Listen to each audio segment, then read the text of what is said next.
gêne, je ne suis pas dans le vent, c'est navrant, aucune bizarrerie, ça m'ennuie, pas la moindre affectation, je ne suis pas dans le temps, je ne suis pas végétarienne, ça me gêne, je ne suis pas karatéka, ça me met dans l'embarras, je ne suis pas cinéphile, c'est débile, je ne suis pas MLF, je sens comment fait griller. Bientôt, j'ai fait connaissance d'un groupe d'amis, vivant en communauté dans le même lit. Comme je ne buvais pas, je ne me droguais pas, ils n'avaient aucun complexe. Je crois qu'ils en sont restés tout perplexes.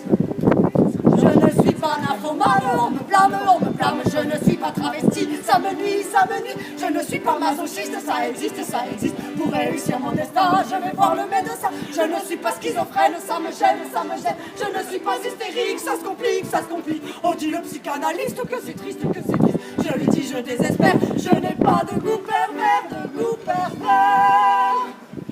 mais si, me dit le docteur en se rhabillant, après ce premier essai, c'est encourageant.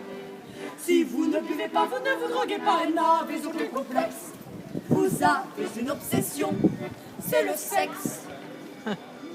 Depuis je suis à la mode, je me rôde dans les lits de Saint-Germain. C'est divin, je fais partie de l'élite, ça va vite, et je me donne avec joie tout en faisant du yoga. Je vois des films d'épouvante, je me vante, en serrant très fort la main du voisin. Me sachant original, je cavale, j'assume ma libido, je vais draguer en vélo. Maintenant je suis parisienne, je me surmène, et je connais la détresse, et le cafard et le stress. Enfin l'écologie, je m'initie, et loin de la pollution, je vais tondre les moutons, et loin de la pollution, je vais tondre les moutons, et loin de la pollution, je vais tondre les moutons.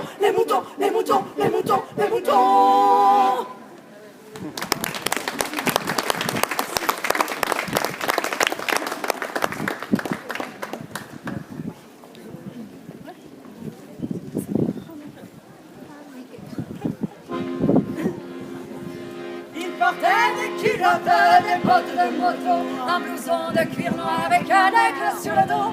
Sa moto qui partait comme un boulet de canon semait la terreur dans toute la région. Jamais il ne se coiffait, jamais il ne se lavait, les ongles pleins de cambouis, mais sur les biceps il avait un tatouage avec un cœur bleu sur la peau blême. Et juste à l'intérieur on lisait Maman je t'aime.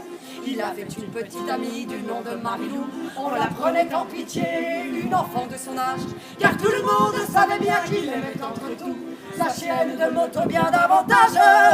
Il portait des culottes, des bottes de moto, un blouson de cuir noir avec un aigle sur le dos.